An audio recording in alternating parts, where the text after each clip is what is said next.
Olá, amigos, vocês estão no canal Sementes de Luz e Paz. Sejam todos muito bem-vindos. Eu sou a Virgínia e hoje estou aqui para continuar o nosso estudo desse livro maravilhoso, A Viagem de uma Alma, de Peter Richelieu. Vamos para a parte 3, preparados?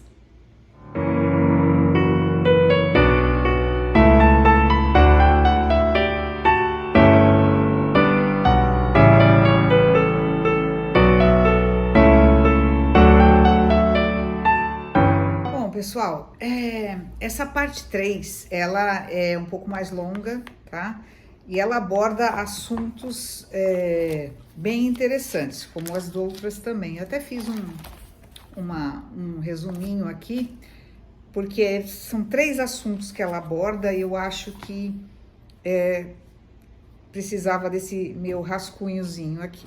Bom, no geral, essa parte vai tratar o quê? Da morte, da nossa passagem. A maioria de nós, devido às religiões, acredita em que haja o céu, o inferno. Então, teoricamente seria isso: quem é bom vai para o céu, quem é ruim vai para o inferno.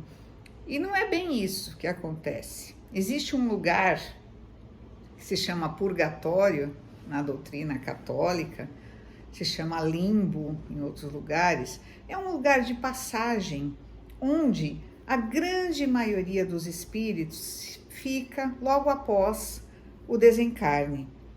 Nesse local, a pessoa vai depender muito da evolução de cada um. A pessoa vai acordar, né? Sim, depende da sua evolução, como eu disse, e ela vai... se ela tiver tido uma vida onde ela foi muito cruel, muito desonesta, onde ela cometeu várias atitudes erradas, entre aspas, né? Ela vai acordar e ela vai se lembrar de tudo e ela vai perceber, ela vai ser orientada, né? Temos muitos seres abnegados que ficam ali recebendo aqueles que desencarnam. Ela vai ser orientada, eles vão mostrar para ela as coisas erradas em que ela fez. E essa pessoa vai aprender a ser mais tolerante, vai aprender o valor, os verdadeiros valores que um espírito, que uma alma deve ter, deve seguir. E assim, conforme ela for aprendendo, ela vai se preparando para retornar. E através do sofrimento, muitas vezes, aquelas coisas que ela fez lá atrás, ela vai passar por aquelas mesmas coisas, para que aprenda. Aquilo que a gente fala, né? A cada um é dado segundo as obras, segundo suas obras, ou aquilo que aqui se faz, aqui se paga, é mais ou menos isso, tá? Se você não resgatou todos na vida anterior, que em geral a pessoa não consegue, ela vai retornar para poder aprender, através do sofrimento, o que é o correto de se fazer. Então, no livro, ele dá aqui vários exemplos. Ele dá, por exemplo, o exemplo do ébrio, ou seja, o homem ou a mulher, né, que é um bêbado inveterado na sua vida e com isso destrói muitas vezes o casamento, destrói o seu relacionamento com os filhos e destrói a si mesmo, né? Por fim, de tanto beber, acaba partindo antes da hora, antes do que seria a hora, né? Acaba partindo doente, leva tristeza a muita gente. Essa é uma pessoa que ela precisa aprender a ser menos egoísta, a não pensar tanto só em si, a pensar que aquele modo de vida dela está prejudicando aqueles que ela ama, aqueles que estão à sua volta. Outro exemplo que eles dão é do avarento, aquela pessoa que trabalha, ganha muito dinheiro e guarda, só guarda, não sabe para quê, faz questão de achar que aquilo tudo é dela. Essa pessoa também é um sofredor, também na hora do desencarne vai sofrer, Porque o dinheiro, na verdade, gente, o dinheiro não é nada, né? O dinheiro é uma energia que é usada aqui, é necessário, né? Porque nós vivemos num mundo de matéria. Mas do outro lado, o dinheiro não significa absolutamente nada. E muitas vezes esse avarento, quando ele acorda, ele consegue saber que aqueles que aqui ficaram, seus descendentes, não estão dando a mínima bola para aquele dinheiro, estão simplesmente gastam e acaba, e ele se sente muito mal com isso, e ele precisa aprender a se desapegar da matéria, a ser uma pessoa mais, digamos assim, trabalha, ganha o dinheiro e seja bom para os outros, distribua, não andar distribuindo dinheiro, não é isso. Saiba se doar, sabe? Saiba ajudar as pessoas necessitadas, saiba ajudar os animais, saiba fazer o bem, em resumo. Então, tudo isso, o espírito, ele vai aprender a ir no purgatório. Ele vai se preparar para o seu retorno. É isso que realmente existe. Eu já sei disso há muito tempo, né? Mas através desse livro eu estou recapitulando e aprendendo alguns detalhes que já haviam escapado, porque eu já leio há muitos anos sobre esse assunto, né? Já frequentei centros espíritas kardecistas, onde a gente estudava bastante, já fiz vários cursos, então é mais ou menos por aí. Agora, tem o outro lado também no purgatório. Aquele que parte e é um intelectual, é aquela pessoa que já estuda, que procura distribuir o seu conhecimento, é um professor, é um músico, pessoas estudadas, é um artista, né? Um artista da pintura, por exemplo. Então, ele, do lado de lá, ele vai encontrar também pessoas com os mesmos interesses. E o que vai acontecer? Ele vai formar grupos e vai tentar passar os seus conhecimentos lá também. Veja só que coisa maravilhosa. O mesmo acontece com aquele que ajuda a todos aqui na Terra, o filantropo, que a gente fala, aquele que, sabe, procura ajudar em campanhas de caridade, ou cada um do seu modo, né? Ou procura ajudar, recolher animais de rua, procura ajudar a salvar o planeta de outras formas, sabe? A plantar, aquele que planta, que se preocupa com o ar, que se preocupa com a limpeza de uma praia. Todos esses são filantropos e muitas vezes passam desapercebidos para nós. Não é só aquele que acolhe, que ajuda pessoas de rua ou animais de rua, não. É aquele que às vezes com pequenos gestos, pequenos detalhes, fazem a diferença. Essas pessoas também vão se sentir muito bem, porque imediatamente elas vão ficar a postos para ajudar aqueles que chegam. Tudo isso, gente, é para mostrar para vocês o quanto a morte, ela não é dolorosa para quem vai, ela não é triste para quem vai, muito pelo contrário. Você vai adquirir conhecimentos ou você vai se doar ainda mais. É isso que vai acontecer enquanto você está ali no limbo, à espera da sua próxima encarnação ou à espera de uma evolução maior. Dependendo da sua evolução, você nem reencarna, você já vai para novas esferas. E com as crianças? Esse é o segundo assunto. O que acontece com as crianças que morrem cedo? Então, as crianças, elas são, até uma determinada idade, puras de coração. Elas não estão contaminadas com a materialidade. Assim como os animais, elas conseguem enxergar, inclusive, espíritos à volta delas. Ouvir, falar, né? Isso é muito... digamos assim, não é muito aceito pela maioria da população. Acreditam até que a criança é podada, digamos. Se a criança fala, olha, mamãe, tem uma velhinha ali naquele canto, e a mãe não enxerga, não quer saber, e menina, tá ficando doida, não sei o que, isso é podado, e a criança vai perdendo essa capacidade, tá? E como elas são muito puras, elas não têm medo de nada. E isso é tão importante. Mas muitas vezes elas têm aquela morte prematura. E as pessoas ficam, por que isso? Por que esse sofrimento, os pais, né, que ficam, por que esse sofrimento para mim? Por que isso está sendo causado para mim? Você não sabe os motivos, você não sabe.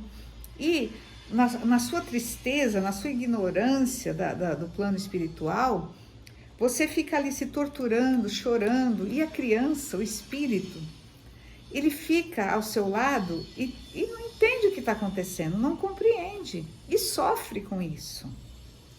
Por isso que eu costumo dizer para todos aqueles que perdem entes queridos, não só crianças, de qualquer idade, procurem serem firmes, chore, eu sei que é triste e tal, mas procurem compreender, não se desesperem, não passem o desespero para aqueles que se foram, porque eles foram, porque a missão deles naquele corpo terminou. E eles vão retornar um dia. Compreendam isso também vai acontecer com você. É tudo tão simples. Se as pessoas estudassem essa parte, tentassem buscar nos livros, nas palestras, esse assunto, o mundo seria muito melhor, todo mundo viveria em paz, sem medo. O medo atrapalha muito. Bom, voltando às crianças no plano astral, já expliquei aqui da outra vez que lá fora você pensa uma coisa que você quer, uma roupa, né? No caso da criança, um brinquedo, e você cria, né? Através das formas pensamento. Então as crianças elas não sofrem, é isso que eu quero que vocês entendam, elas ficam bem. Tá? E aí o terceiro assunto, outra coisa que eu esqueci de falar, as crianças, elas continuam aparentando a mesma idade que elas tinham quando partiram. É interessante isso, né? Ele inclusive cita aqui uma história de um casal que perdeu a filhinha tinha 5 anos, e anos depois, o próprio casal também partiu num acidente de carro. E eles tinham um certo estudo, né, assim, dessa parte espírita, e eles esperavam encontrar, principalmente o rapaz, né, o pai, ele esperava encontrar a criança do jeito que ela partiu. E é assim que ele a encontrou, com 5 aninhos, ele a abraçou, a embalou, colocou num balanço e tal. Já a mãe, não. A mãe imaginava, isso fazia 10 anos, que ela ia encontrar uma jovem mocinha. E é assim que ela a vê, como uma menina, uma mocinha de 15 anos. Vocês compreendem como é que é? A pessoa vai encontrar exatamente aquilo que ela acredita. E através do que ela acredita, ela vai aprender e vai compreender o sentido da vida, o porquê de certas coisas. Então, gente, não tenham medo, não se preocupem. Eu sei que é muito difícil, claro, muito triste perder. Não é perder, né? Você ficar e eles partirem para a viagem, né? Meus pais já se foram, é muito difícil, a gente se sente um pouco desnorteado, um pouco fora de rumo. Depois as coisas vão se encaixando. E o mesmo acontece com eles também sentem.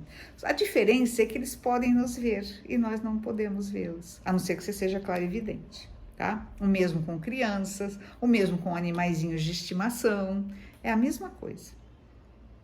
E o terceiro assunto que ele aborda nesse capítulo, ele deixou, não aparece o nome da pessoa, né?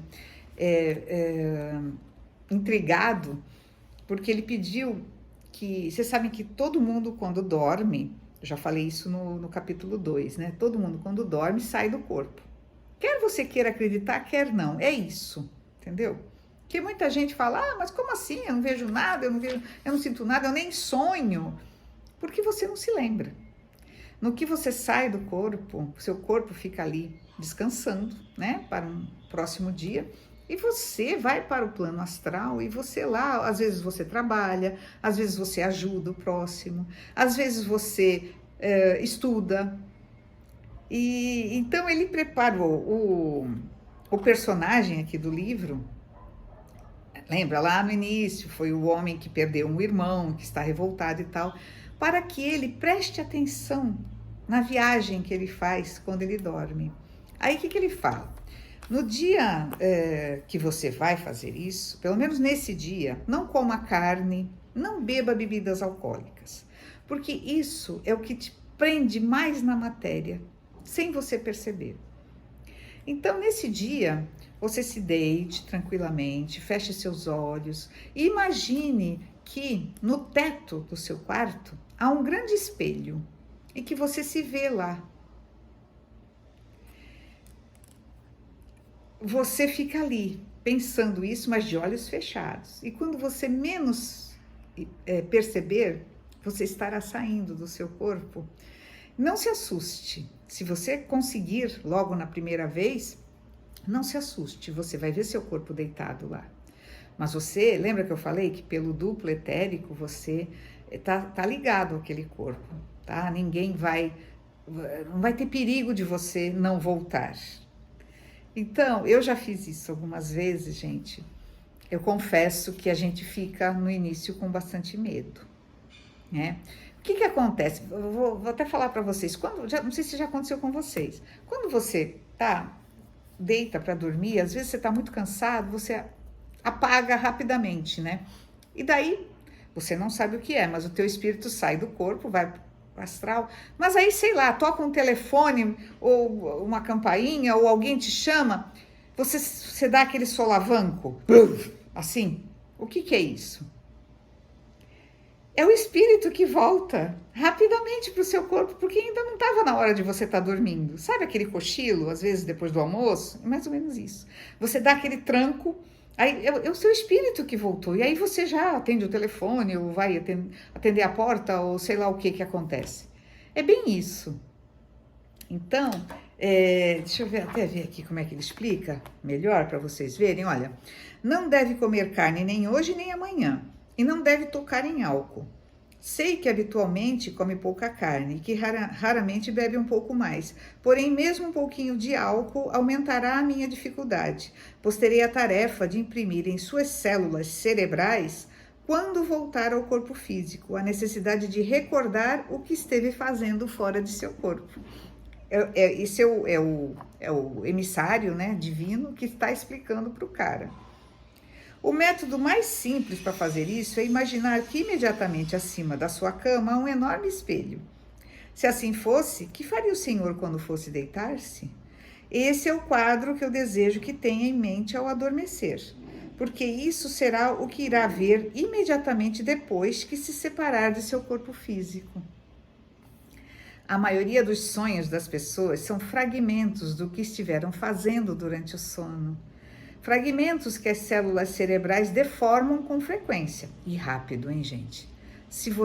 Por isso que é bom você ter um caderno do lado no seu criado mudo, se você quiser anotar.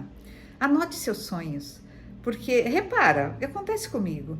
Logo que você acorda, aquilo está vívido, parece que você acabou de ter aquela experiência, e você teve mesmo. Mas se você não anotar, as tuas células cerebrais apagam, tá?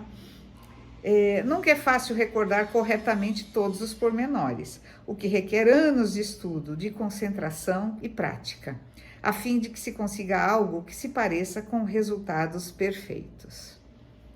Bom, gente, assim termina o capítulo 3.